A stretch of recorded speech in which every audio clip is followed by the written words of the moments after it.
Yo, what's going on everyone? It's your boy Sixpad back in the place. About to give you some news with Finesse Forever. This week, we had a few incidents. Some good, some bad, some really bad. But first, what we're going to start off with, you know, we don't need this do-rag no more. Oof. Feels so good to have hair, breeze on my head. Oh, it's amazing. This week we had Wiley make some anti-Semitic comments all over Twitter. He has now been banned, been dropped by his label. He was in agreement with what Nick Cannon said the other week about Jewish people and like the way they control the world. That's me quoting what he said, not me agreeing in any sort of way. That's not me. Don't try cancel me. We had loads of news outlets show Wiley in a bad light, which is fair. If he's being racist and he's doing them things, he deserves to be shown in that light. However, this is just my one point.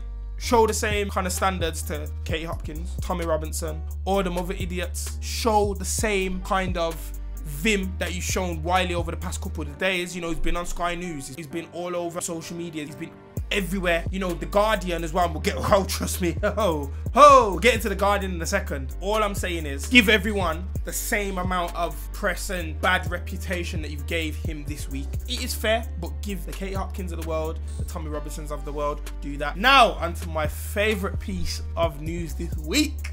The Guardian! Yeah? And this is the problem with mainstream media. This is the problem. Because you did it. BBC, I'm looking right at you. Because you did it. When Kobe Bryant died, R.I.P. Kobe, R.I.P. we miss you. But when Kobe died, BBC put a video of LeBron James saying Kobe Bryant is dead. Bruv, I'm a basketball fan. My head was spun. This week, The Guardian did the exact same thing in the exact same year. So when Wiley made his anti-Semitic comments, The Guardian posted an article from Owen Jones, who I do feel really sorry for. Owen, if you're watching this, I know how newspapers work. You did your article. This is what I want to get across to people. He did his article. He weren't in charge of finding the pictures. They put this picture up of Wiley. It's so funny because it always happens, but it speaks to a bigger issue. You're talking about racism, but you're putting a next black man on the thing, and it's not Wiley, it's Kana. What's going on? whoever put that photo up, I hope they don't have a job no more. But that's all I want to say about that. We're gonna move on. Next, Zeze Mills versus Finesse Forever. Yes, I know Finesse Forever are obviously this platform.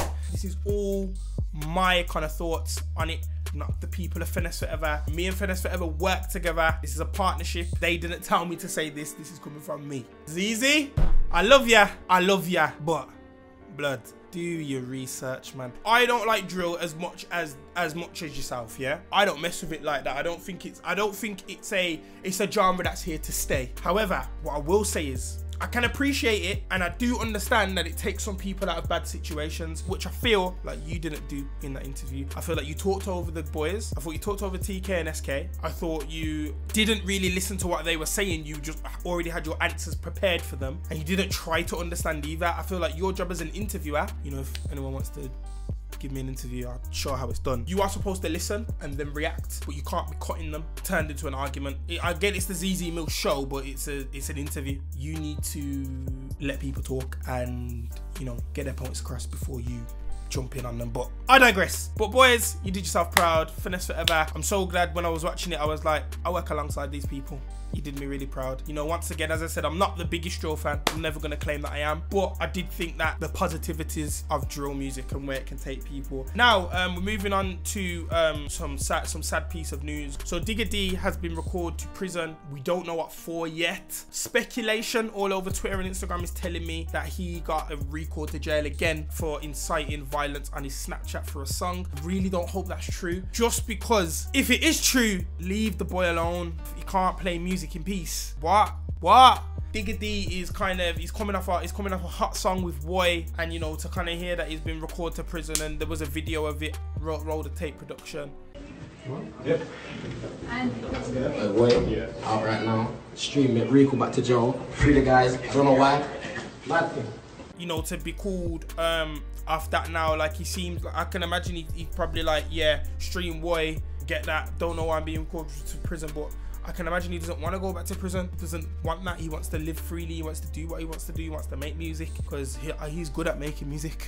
So I can imagine he wants to do that instead of, you know, sitting in a cell and not doing anything really, apart from just reading and going gym. I don't know what, did they do that in prison? I've never been, never gonna go. Police, please fix up, man. Fix up, man. Calling a man for playing a song on Snapchat, bro. That is dead. That is dead. That is so dead. It gets me mad when I talk about it. That is that story. I can't talk too much on that because once again we don't know. But from the speculation, it's from a song that was played on his Snapchat, and if that's the reason, that is weak. That is weak beyond belief. So I just hope it's not. I hope and pray it's not. This week, to finalize this week's news, guys, coming slowly to the frame. Look, guys, I was wrong. I am man enough to admit when I am wrong, and I was wrong. Headie and Stormzy, I didn't think they had beef. I just thought the song with I Don't Know and then the Maya Jama line in the tune was a bit, you get me? So I had to bring out the suit. You saw the suit. The suit's nice, fits comfy. And no, I was wrong. They're cool apparently. And you know, RV after tweeting, I don't work with no one who works with the ops, is now working with Stormzy. So yeah, we got a picture. We got this picture off Headie One's Snapchat, and yeah, AJ Tracy, Stormzy, Headie, and RV on one song. I don't know how that's gonna sound. I hope it's not a grime and drill duet. I hope it's not them two doing grime and RV and Headie doing drill. I hope it's a kind of mashed well together song. But I just think, you know, with the year that Headie's having, and obviously Stormzy, and AJ is not a bomb in this, and neither's RV. I do think they'll be able to make something cool. Probably be one of the best tracks of the year. I'm just throwing it out there. I do think the Maya Jama line was thrown in there on purpose still to jab at Georgia, who just dropped a new song, by the way. Georgia, that's amazing. Keep doing that. Give me that album soon. But apart from that, that's the news. That's been the news this week. So that's been it from me, and that's been it for the news. And I hope you enjoyed. See you next week. Oof. My barber did the mad thing.